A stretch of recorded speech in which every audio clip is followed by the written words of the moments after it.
Today I'm going to explain the Lac Operon and how it is regulated in bacterial cells.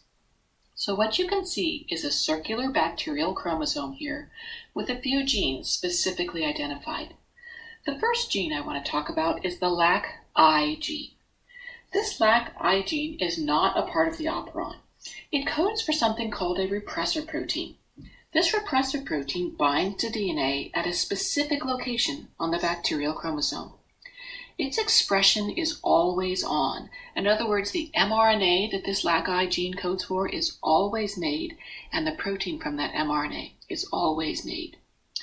Then over here, we have the operon. The operon has a few parts that you're familiar with and one new part. The first is the promoter. This is where an RNA polymerase binds and begins the transcription process.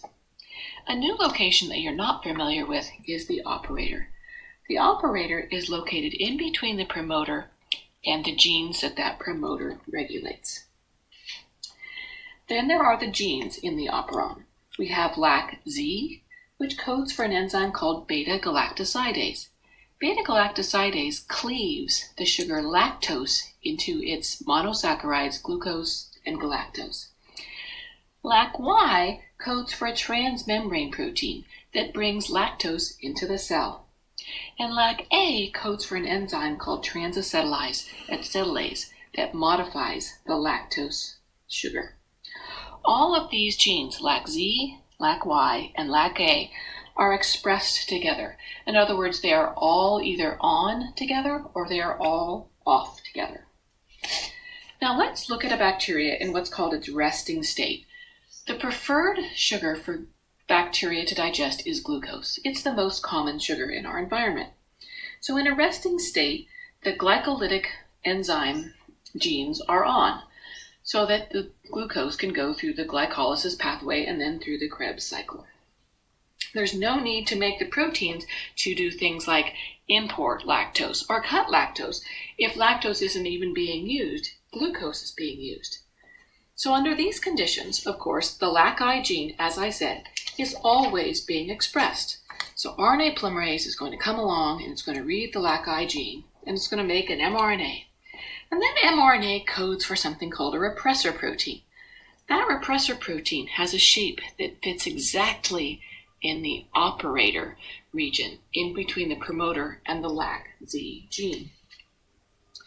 With this operator being blocked by the repressor, when the RNA polymerase binds to the promoter, it's unable to go past the promoter and start making mRNA from the Lac-Z gene.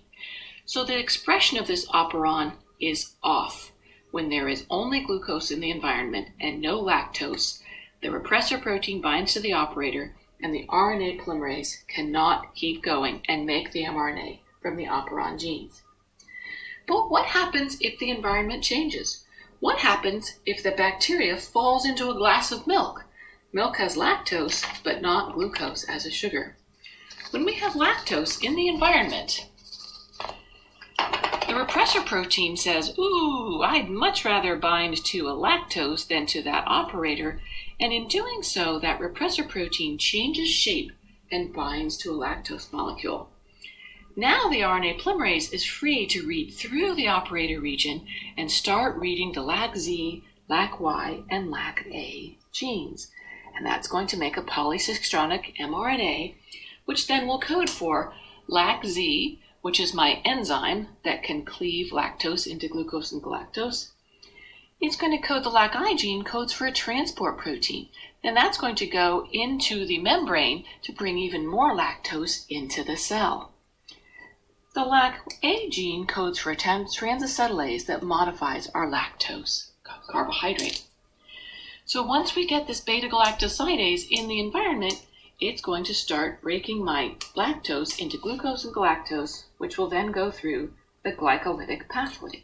So all of my glucose and galactose are getting cleaved, are sticking to my scissors, going to get cut, and they're all going to go through the glycolysis pathway, and eventually, even the lactose that is binding to the repressor gets cut and goes through the glycolysis pathway.